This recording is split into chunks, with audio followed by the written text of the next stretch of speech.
Hello, welcome, नमस्कार। स्वागत है आप सबका एनपी मैथ्स पे।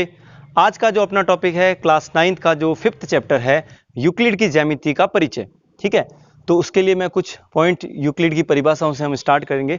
उससे पहले अपन जान लेते हैं कि यूक्लिड कौन था। यूक्लिड इज ए मैथमेटिशियन, यानी कि यूक्लिड हमारा एक गणितज्ञ थे। वो कहाँ से थे? यूनान से थे। और उनकी एक बुक हमने पढ़ी हुई है, हमने नाम सुना हुआ है, वो है एलिमेंट्स। एलिमेंट्स नाम की बुक उन्होंने ज्यामिति के संबंध में लिखी थी।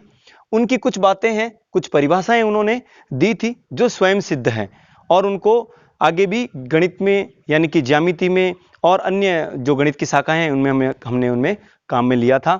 तो स्टार्ट करते हैं यूक्लिड की परिभाषाओं के संबंध में। सबसे पहला उन्होंने परिभाषा दी थी बिंदु के संबंध में। वो ये है कि बिंदु वह है जिसका कोई भाग नहीं होता, यानी कि जो पॉइंट होता है, बिंदु जो होता है उसका कोई भाग नहीं, यानी कि बिंदु जो है उसकी ना लंबाई होती है, ना चौड़ाई होती है, ना ऊंचाई होती है। ज्यामिति की सबसे छोटी जो आकृति है वो बिंदु होता है। ये इसका सेंस था। दूसरा बात देखिए, लाइन यानी कि रेखा, यानी कि जिसकी चौड़ाई नहीं होती है, यानी कि चौड़ाई रहित लंबाई हो, चौड़ाई नहीं हो, नगण्य के हो, तो हम कह सकते हैं कि वो क्या होती है? रेखा। तीसरा पॉइंट जो है, एक रेखा के सिरे हैं वो बिंदु होते हैं। यानी आपको पता ही है, रेखा जो है उसकी लेंथ यानी कि लंबाई जो होती है वो निश्चित नहीं होती है, लेकिन उसके जो एंड पॉइंट्स हैं, उसके जो सिरे हैं वो क्या होते हैं? बिंदु होते हैं। अगर इसकी लंबाई, ये तो है रेखा, ठीक है, और अगर मैं कह दूं यहां से यहां तक ये 5 सेंटीमीटर का है, यानी इसकी लंबाई क्या कर दी हमने? निश्चित। तो याद रखिए ये रेखा खंड हो जाएगा, ठीक है, जिसको लाइन सेगमेंट बोलते हैं, अगर उसकी लंबाई क्या है? निश्चित है। चौथा, एक सीधी रेखा ऐसी रेखा होती है जो स्वयं पर बिंदुओं के साथ सपाट रूप से स्थित होती है, यानी कि ये एक सीधी रेखा है। ठीक है, ये कैसे आई? इसके ऊपर बहुत सारे बिंदु हैं, बिंदुओं का समुच्चय है, बहुत सारे बिंदु है जो सपाट रूप से उसी के ऊपर स्थित है, और उनको मिलाने पर अपने को क्या मिली? एक रेखा मिली है। पांचवा पॉइंट देखिए, एक पृष्ठ यानी कि सरफेस होता है, वो क्या होता है? एक सरफेस वह है, ये एक पृष्ठ है समझ लीजिए, ठीक है, तो वह है जिसकी लंबाई और चौड़ाई होती है। तो पृष्ठ में हम कह सकते हैं ये इसकी क्या हो जाएगी? ये इसकी लंबाई हो जाएगी और ये इसकी चौड़ाई। जैसे कि अपन पेपर मान लेते हैं, ठीक है, तो पेपर की जो चौड़ाई होती है वो कुछ दे रखी है, लंबाई है, और उसकी जो मोटाई होती है ना उसको अपन नगण्य मानते हैं। पेपर की मोटाई बहुत कम होती है, लेकिन सरफेस यानी कि पृष्ठ तो वही होता है जिसमें केवल लंबाई और चौड़ाई होती है, लेंथ और ब्रेथ होती है। उसके बाद पृष्ठ के किनारे हैं वो लंबाई होती है। पृष्ठ आप कोई भी बुक ले लीजिए, कोई भी आपका शेप ले लीजिए, जो पृष्ठ है तो उसकी जो किनारे हैं ना वो तो क्या होती है?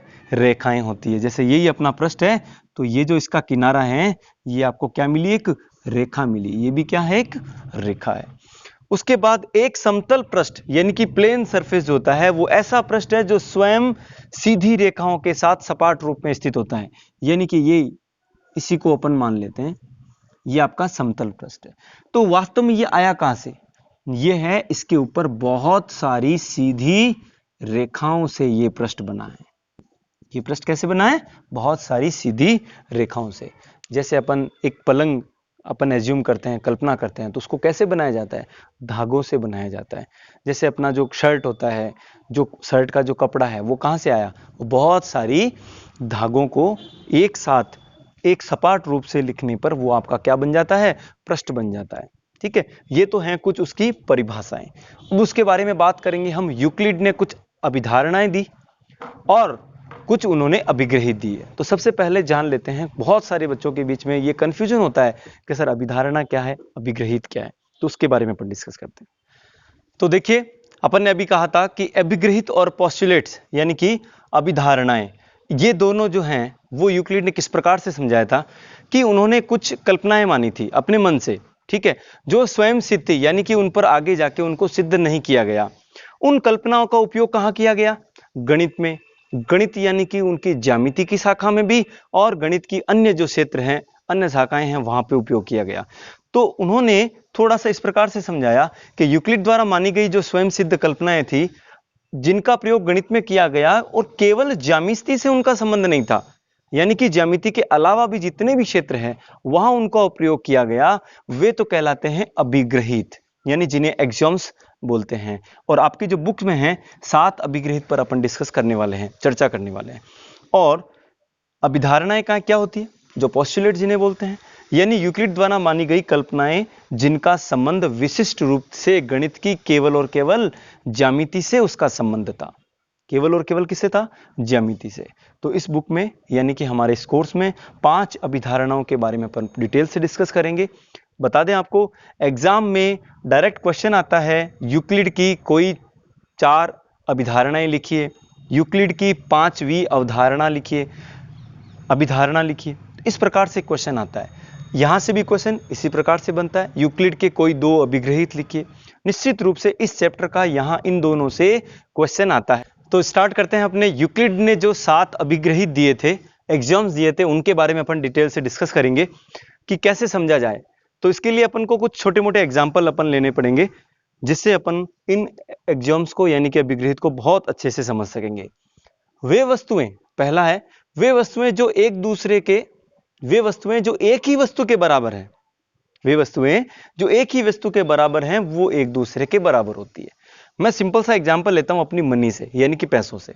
देखिए, जैसे मान लीजिए ए के पास 50 रुपीज है, ठीक है, और एक और बी और कैंडिडेट है। एक कैंडिडेट है अपना सी। ये कहता है ए जो है वो सी के इक्वल है, ठीक है, और बी भी किसके इक्वल है? सी के। यानी ये क्या कह रहा है? वे वस्तुएं जो एक ही वस्तु के बराबर है, यानी कि ए किसके इक्वल है? सी के है, और बी भी किसके इक्वल है? सी के। ए और बी दोनों एक ही वस्तु के बराबर है। तो बताइए, क्या ए और बी ये भी आपस में बराबर आए या नहीं आए? आए है ना? यही इसका पहला अभिग्रहित है, ठीक है। दूसरा देखिए, यदि बराबरों में बराबर जोड़ा जाए तो पूर्ण भी बराबर होता है। सिंपल सा एग्जांपल लेता हूं, जैसे आपके पास है 20, ये दोनों नंबर आपस में कैसे हैं? बराबर है। अगर इनमें बराबर जोड़ा जाए, मान लीजिए आपने 10 रुपीज और ऐड कर दिया, इधर भी कितना ऐड कर दिया? 10, तो ये मिलकर के कितना आया? 30, और ये मिलकर भी कितना आया? 30। तो ये बराबर थे दोनों 20, उनमें आपने बराबर ऐड कर दिया 10 और 10, 10 आपने और जोड़ दिए, तो पूर्ण जो आया है यानी कि टोटल जो आया है वो भी तो कैसा होगा? आपस में बराबर होगा, यानी कि ये किसके इक्वल हो जाएगा? इसके इक्वल। ये इसका सेकंड अभिग्रहित है। दूसरा। तीसरा, यदि बराबरों में से बराबर घटाया जाए तो शेषफल भी कैसे होते हैं? बराबर। यही एग्जांपल वापस ले लेते हैं। आपके पास 20-20 रुपए 2 गुल्लक में रखे हुए हैं, पिगी बैंक में रखे हुए हैं, आपने माइनस कर दिया 10, इसमें भी माइनस कर दिया 10, यानी कि बराबर था, दोनों में बराबर घटा लिया, तो आपके पास आंसर कितना आएगा? रिमेनिंग क्या है? शेष क्या है? 10। इसमें भी शेषफल क्या रह जाएगा? 10। तो ये और ये आपस में कैसे आए? बराबर। यानी जो शेषफल रहता है वो भी कैसा होता है? बराबर होता है। चौथा, वे वस्तुएं जो संपाती हो। अब आप इनको देखकर समझ सकते हैं कि ये जो अभिग्रहित है, इनको केवल ज्यामिति से अपन नहीं जोड़ रहे हैं, गणित की दूसरी शाखा अपन अर्थमेटिक यानी कि अंकगणित में भी इसका उपयोग कर रहे हैं, है ना। तो हर शाखा में इसका उपयोग किया जा सकता है।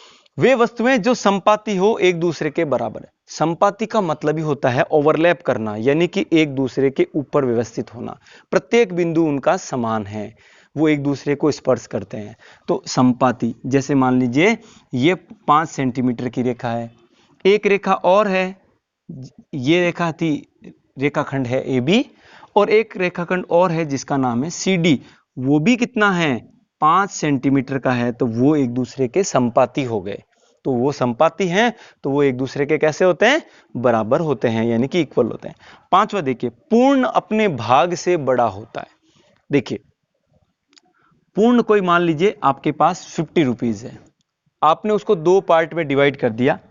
एक पार्ट जो है वो है 20 रुपीज का, और सेकंड पार्ट है वो है 30 रुपीज का। टोटल कितना है आपका? 50। और ये जो 20 और 30 है, ये 50 के पार्ट हैं। 50 के क्या है? पार्ट। अब आप बताइए, ये जो भाग हैं, पार्ट कह दें या हिंदी में क्या कह सकते हैं? भाग। तो ये जो भाग हैं और ये है पूर्ण, बड़ा कौन है? पूर्ण है। तो पूर्ण तो हमेशा अपने भाग से बड़ा ही होता है। ये भी क्लियर है आपके? कोई भी प्रकार की दिक्कत हो तो कमेंट जरूर करें। और समझ में आया है, अच्छा लगे वीडियो तो लाइक जरूर करें, शेयर जरूर करें। छठा पार्ट देखिए आप, एक ही वस्तुओं के दुगने परस्पर बराबर होते। एक ही वस्तु, ये लीजिए 10, ये एक और 10, इनको आपने दुगना कर दिया, दुगना का मतलब 2 से गुणा कर दिया तो कितना मिल गया 20। ये भी 2 से दुगना गुणा हो जाएगा तो ये भी कितना मिलेगा 20। तो ये जो दुगना करने पर जो नंबर आया वो भी आपस में कैसे आ गया, बराबर ही आएगा। यही यूक्लिड की अभिग्रहित है, एग्जाम्स है। सातवां और उसका लास्ट पॉइंट देखिए, एक ही वस्तुओं के आधे भी आपस में कैसे होते हैं, बराबर होते हैं। यानी कि आपके पास 20 था, दूसरा जो पार्ट है उधर में आपके क्या है, वहां पर भी 20 रुपए हैं। 20 रुपए मान लीजिए, 20 कोई वस्तुएं मान लीजिए, कुछ भी मान लीजिए, आपने उसको आधा कर दिया यानी 2 से भाग दे दिया तो कितना आया 10। वो भी 20 2 से भाग देंगे तो वो भी कितना हो जाएगा 10। तो आधा करेंगे तो वो भी आपस में कैसे हो जाएंगे, इक्वल हो जाएंगे। तो ये सारी बातें जो है यूक्लिड ने समझाई हमें अभिग्रहित के रूप में, जिनका उपयोग ना केवल गणित की ज्यामिति की शाखा में बल्कि अपन हर जगह पे इसका उपयोग कर सकते हैं। और ये स्वयं सिद्ध है, इनको सिद्ध करने की आवश्यकता नहीं है। ठीक है, अगला पार्ट अपना है वो है अभिधारणा। स्टार्ट करते हैं अपने यूक्लिड के अभिधारणाओं के बारे में। जो अपन ने कहा था कि 5 अभिधारणाएं हैं, और एग्जाम में क्वेश्चन डायरेक्ट आता है यूक्लिड की कोई 2 अभिधारणाएं लिखिए, कोई 3 अभिधारणाएं लिखिए, या अपन एक 5वां जो अभिधारणा है उसके बारे में डिटेल से डिस्कस करेंगे। वहां से एक डायरेक्ट क्वेश्चन आता है, अगर क्रम से पूछें तो उससे पूछा जा सकता है यूक्लिड की 5वीं अभिधारणा समझाइए, बताइए या एक्सप्लेन कीजिए। ठीक है, स्टार्ट करते हैं। पहली अभिधारणा कहती है कि एक बिंदु से अन्य बिंदु तक एक ही सीधी रेखा खींची जा सकती है। अपने पास कोई एक पॉइंट यहां है, एक पॉइंट यहां है। अब यहां देखिए बहुत सारी रेखाएं खींची गई, इस बिंदु पर भी बहुत सारी रेखाएं खींची गई, लेकिन आपकी बात करें इस बिंदु से लेकर इस बिंदु तक तो केवल और केवल एक ही रेखा खींची जा सकती है। और यह रेखा जो होती है ना वो क्या होती है, अद्वितीय होती है, अद्वितीय होती है। यानी कि सिर्फ और सिर्फ एक ही रेखा खींची जा सकती है। ये यूक्लिड का पहली अभिधारणा है, यूक्लिड की पहली अभिधारणा। दूसरी बात करते हैं हम, एक शांत रेखा को अनिश्चित रूप से अनंत तक बढ़ाया जा सकता है।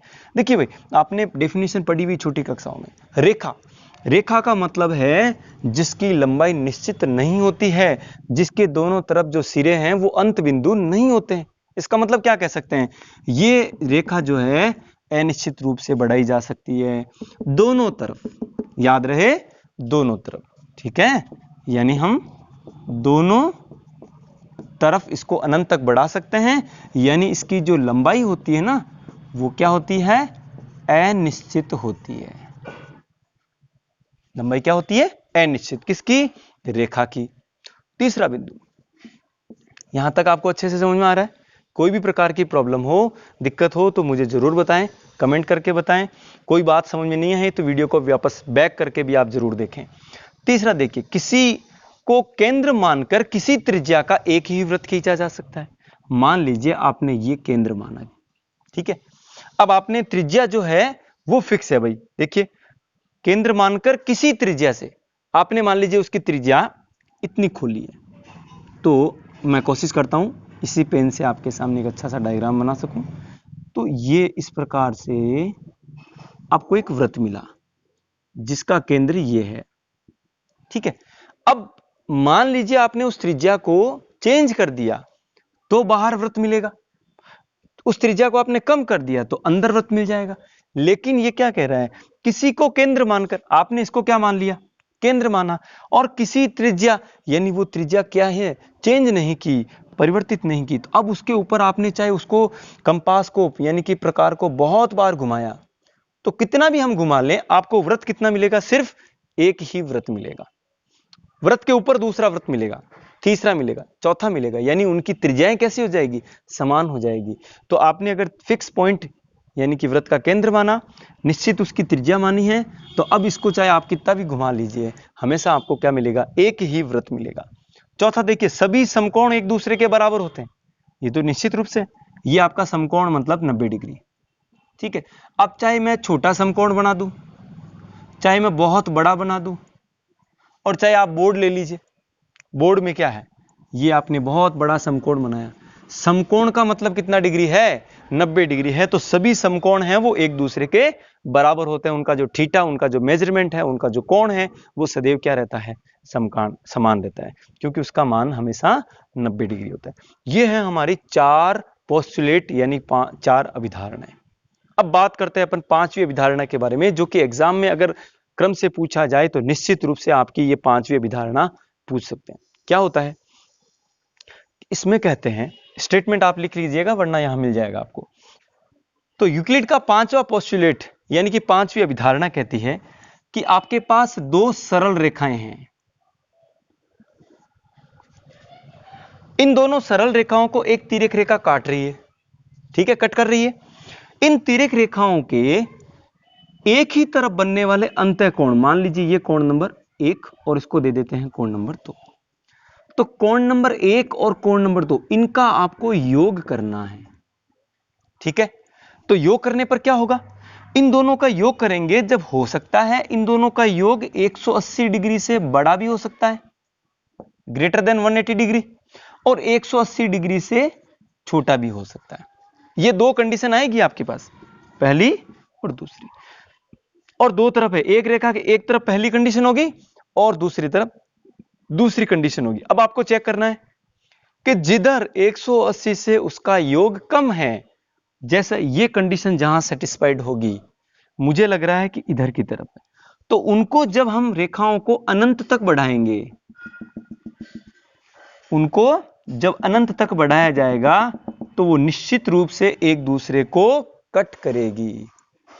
तो यही इसका जो यूक्लिड की है वो 5वीं अभिधारणा है कि 2 सरल रेखाओं को जब एक तिर्यक रेखा कट करें तो तिर्यक रेखा के एक ही तरफ बनने वाले दोनों अंतःकोणों का योग 180 से कम हो, या 2 समकोण भी कह सकते हैं, 180 कहें या 2 समकोण, उसी दिशा में उन रेखाओं को अनंत तक बढ़ाया जाए तो वो एक दूसरे से मिलेंगी। यही यूक्लिड का 5वीं अभिधारणा यानी 5वां पोस्टुलेट है। समझ में आ गई? यानी आप इसकी दूसरी कंडीशन ये भी कह सकते हैं कि जिधर 180 से एंगल क्या है? ज्यादा है, तो वो जो रेखाएं अनंत तक आप बढ़ाओगे तो वो यहां से आगे दूर होती जाएगी, वो एक दूसरे को नहीं मिलेगी। मिलेगी किधर? जिधर उनका योग 180 से क्या होगा? कम होगा। एक एग्जाम्पल और ले लेते हैं, आपको अच्छे से समझ में आ जाएगा। जैसे देखिए, ये पहली रेखा है, ये दूसरी रेखा है, इन दोनों को इस लाइन ने कट किया, तो ये देखिए इधर भी अधिक कोण है, ये भी अधिक कोण है। सपोज कीजिए कि ये आपका 100 है, ये आपका 120 है, तो इन दोनों का सम कितना हो गया? इनका सम हो गया आपके 220। 180 से क्या हो गया? ज्यादा हो गया। और कम किधर होगा? इधर की दिशा में होगा। तो निश्चित रूप से ये रेखाएं जब हम आगे बढ़ाएंगे तो एक दूसरे को कट करेगी। क्यों कट करेगी? क्योंकि देखिए ये 100 है तो ये कितना हो गया? 80। ये 120 है तो ये कितना हो जाएगा? 60। क्यों होगा? क्योंकि एक सरल रेखा पर तो 180 डिग्री बनता है। अब 120 यहां हो गया तो यहां पे कितना आ जाएगा? 60 आ जाएगा। तो ये 8 और 6 14, यानी कि ये जो जोड़ है ना वो है ये 140। और जैसे ही देखिए आपके 140 इसका योग आया है, तो आपने अभी बताया कि जिधर 180 से योग कम हो वो रेखाएं अनंत तक बढ़ाने पर उसी दिशा में मिलती है। ये आपका यूक्लिड का 5वां अभिधारणा। अब बात करते हैं अपन इसी की एक्सरसाइज के बारे में। अपनी प्रश्नावली 5.1 का पहला प्रश्न देखिए, वो कहता है कि एक बिंदु से केवल एक ही रेखा खींची जा सकती है, तो वो सत्य है या असत्य आपको बताना है। आप खुद बता सकते हैं। एक बिंदु से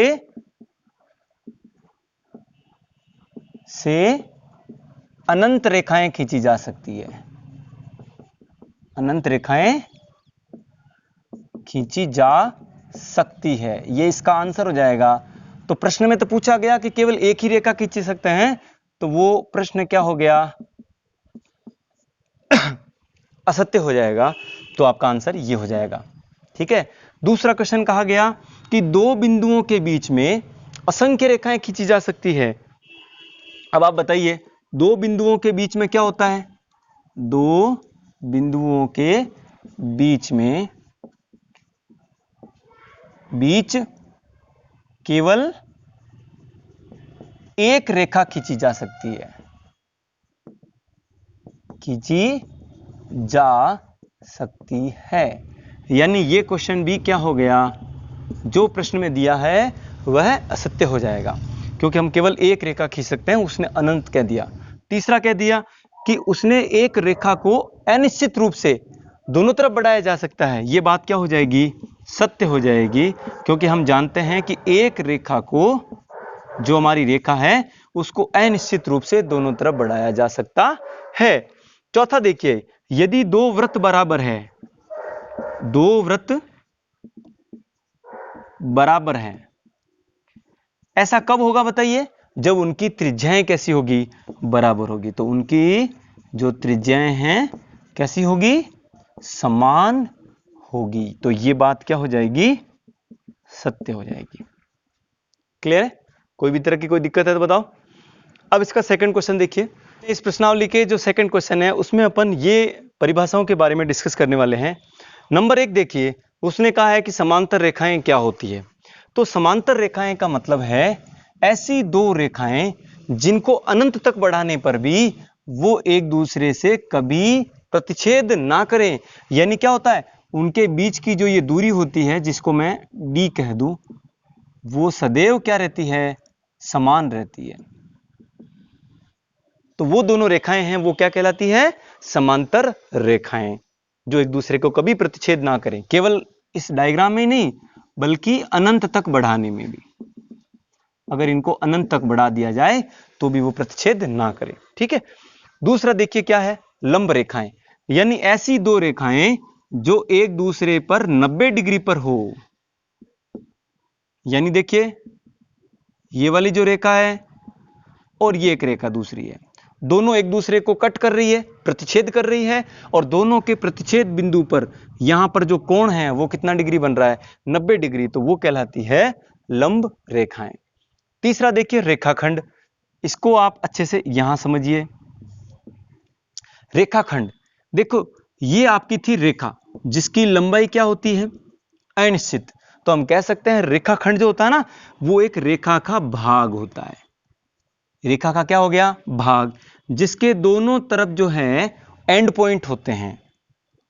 यानी इसकी जो लंबाई है वो क्या रहती है, निश्चित रहती है, जिसके दोनों तरफ है वो अंत बिंदु होते हैं। तो वो क्या कहलाता है, रेखा खंड कहलाता है। अब बात करेंगे अपन वृत्त की त्रिज्या की। अच्छे से समझ लीजिए, एक बिंदु जिसका नाम है P, इसको आपने कहा कि भाई तू घूम के आ जा। द्विविमीय ज्यामिति जो है अपनी, कोई प्लेन सरफेस ले लिया, समतल ले लिया, वहां पे उसको कहा घूम के आ जा। लेकिन आपने एक कंडीशन डाल दी, एक शर्त रख दी कि तेरी एक निश्चित बिंदु से जो दूरी है ना, वो सदैव समान होनी चाहिए। तो इस बिंदु P कहां कहां जा सकता है, उसका बिंदुपथ क्या बनेगा। तो बिंदु P एक द्विविमीय क्षेत्र में इस प्रकार से भ्रमण करे कि उसकी एक निश्चित बिंदु से जो दूरी है वो सदैव क्या बनी रहे, समान बनी रहे। तो ये वृत्त का क्या कहलाता है, केंद्र कहलाता है। और इस बिंदु की, ये बिंदु कहीं भी आ सकता है, तो इस बिंदु की वृत्त के केंद्र से ये जो दूरी है ना, ये कहलाती है वृत्त की त्रिज्या, जिसे हम r से प्रदर्शित करते हैं। तो ये आपकी परिभाषा है वृत्त की। तो ये निश्चित बिंदु है, वो वृत्त का केंद्र कहलाता है, ये जो दूरी है वो वृत्त की त्रिज्या कहलाती है, और इस बिंदु का जो बिंदु पथ है ये क्या कहलाता है, वृत्त कहलाता है। इसका पांचवा भाग देखिए, वर्ग। वर्ग का मतलब है ये एक चतुर्भुज होता है, चार भुजाओं वाला होता है, जिसकी प्रत्येक भुजाएं समान होती है। यानी कि 5 सेंटीमीटर, 5 सेंटीमीटर, 5 सेंटीमीटर और 5 सेंटीमीटर। इसके प्रत्येक कोण है वो आपका 90 डिग्री होता है। कितना होता है, 90 डिग्री, प्रत्येक कोण 90 डिग्री। और अगर हम परिभाषा में कुछ और जोड़ना चाहें तो आप कह सकते हैं वर्ग के जो विकर्ण होते हैं उनकी लंबाइयां सदैव समान होती है। दोनों के विकर्ण जो है ना, वो समान लंबाई के होते हैं। तो ये सारी परिभाषाएं हैं वो किसकी हैं, वर्ग की है। वर्ग में जो ये दो लगातार जो कोण होते हैं, आसन्न कोण जो होते हैं, उनको योग जो है वो सदैव 180 डिग्री होता है, जो कि समांतर चतुर्भुज में भी होता है और वर्ग में भी होता है। तो ये सब परिभाषाएं हैं अपनी इस क्वेश्चन की। ठीक है। अगला क्वेश्चन, क्वेश्चन नंबर अपना 4 देखिए। डायग्राम आपके सामने दिया हुआ है, कोई बिंदु ए और बी, इसके बीच में कहीं बिंदु है सी, ये आपको दिया हुआ है। ठीक है, सिद्ध करना है ए सी बराबर 1/2 ए बी। क्या सिद्ध करना है? ए सी बराबर 1/2 ए बी। ये सी बिंदु को अपन यहां मान लेते हैं। ठीक है, ए सी बराबर 1/2 ए बी। तो क्या करेंगे, उपपत्ति का मतलब आप क्या प्रूफ देने वाले हो।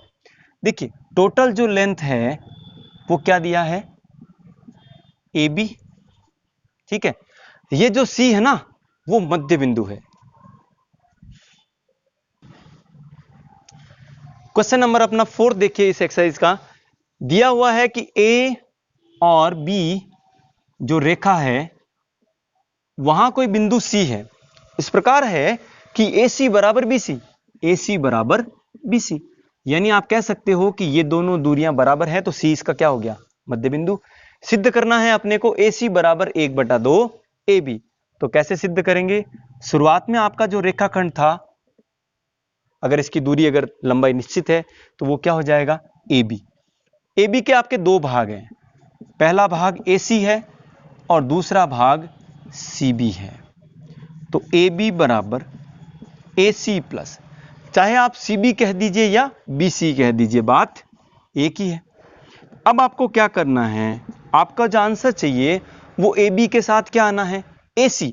इसका मतलब इस बी सी को हटाना होगा, तो हम बी सी की जगह क्या पुट कर देंगे, क्या रख देंगे, ए सी रखेंगे। तो ये देखिए ए सी प्लस बी सी की जगह भी आप ए सी रखेंगे। तो ए सी कितना आ गया, 2 बार ए सी, और इधर है आपका ए बी। ये दो गुणा वाला जो है वो कहां आ जाएगा, भाग में। किसके भाग में आ जाएगा, ए बी के। इसका मतलब चाहे मैं ऐसे लिखूं या मैं इसको ऐसे लिखूं, ए बराबर 1/2 ए बी, यही अपने को सिद्ध करना था। इति सिद्धम या हैंस प्रूव कह सकते हैं। क्वेश्चन नंबर अपना 6 देखिए। ये क्वेश्चन आरबीएसई या एनसीईआरटी, जब भी हम बात करें सीबीएसई, तो ये क्वेश्चन पूछे जा सकते हैं। दिया हुआ है ए से लेकर कोई पॉइंट डी है, कोई रेखाखंड है, उनके बीच में कोई पॉइंट है बी और सी, कहीं भी हो सकते हैं। लेकिन उसने ये कहा है कि ए सी यानी ये वाली डिस्टेंस बराबर किसके हैं, बी डी के, बी से डी के बराबर।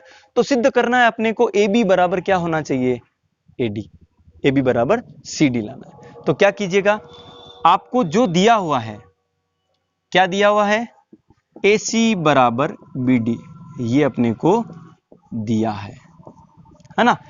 अब इस ए सी के दो भाग है, देखिए ए सी यहां से लेकर के यहां तक है ना, तो इसके दो भाग कौन से हो गए, A B plus B C. देखो A B plus B C, तो टोटल कितना आ गया, ए सी आ गया। अब बात करो देखो बी डी, तो बी डी कहां से आएगा, जब बी से सी जाओगे और सी से डी, यानी B C plus C D. यहां तक ठीक है। अब देखिए ये बी सी और ये बी सी दोनों में बराबर बराबर संख्याएं हैं, आप इनको क्या कर दीजिए, कट कर दीजिए।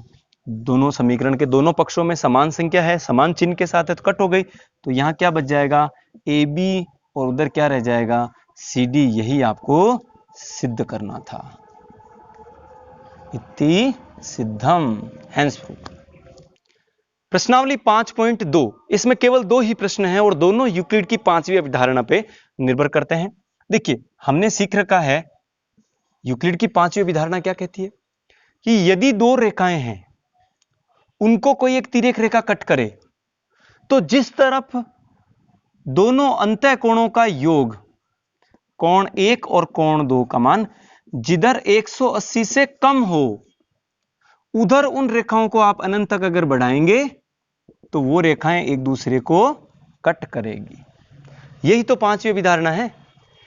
इसी को अपनी भाषा में लिख सकते हैं, दो रेखाओं को एक तिर्यक रेखा कट करे तो तिर्यक रेखा के एक ही ओर बनने वाले अंतः कोणों, यानी कोण नंबर 1 प्लस कोण नंबर 2 का योग जिधर 180 से कम हो, 180 का मतलब दो समकोण, 180 से कम हो तो वो उसी दिशा में उन रेखाओं को आगे बढ़ाएंगे तो वो एक दूसरे को कट करेगी। यानी कि प्रतिच्छेद किस दिशा में करेगी वो बताता है कि जिधर 180 से कोण कम है योग, उधर वो प्रतिच्छेद करेगी। तो ये तो है आपका पहला क्वेश्चन। अब बात करते हैं अपन दूसरा। दूसरा कहता है कि इस यूक्लिड की जो अवधारणा है इसी को लेकर के क्या आप समांतर रेखाओं के बारे में बता सकते हैं कुछ, कि दो रेखाएं हैं, समांतर है या नहीं है? बिल्कुल हाँ। तो आपका दूसरा क्वेश्चन का आंसर मैं यहां देना चाहूंगा।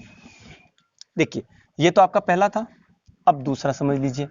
यदि दो रेखाएं एक दूसरे के समांतर है तो उनको जब तिर्यक रेखा कट करे तो कोण नंबर 1 और कोण नंबर 2, कोण नंबर 1 और कोण नंबर 2, इनका योग कितना होना चाहिए?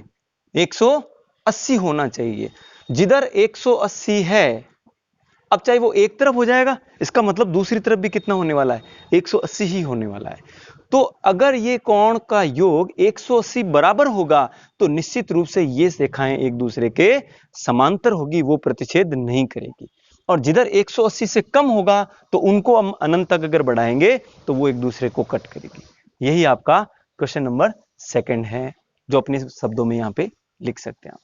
ठीक है, वीडियो अच्छा लगा हो तो लाइक जरूर कीजिएगा, शेयर कीजिएगा, और चैनल को अगर आपने सब्सक्राइब नहीं किया है, फर्स्ट बार विजिट किया है तो सब्सक्राइब करें। Thank you.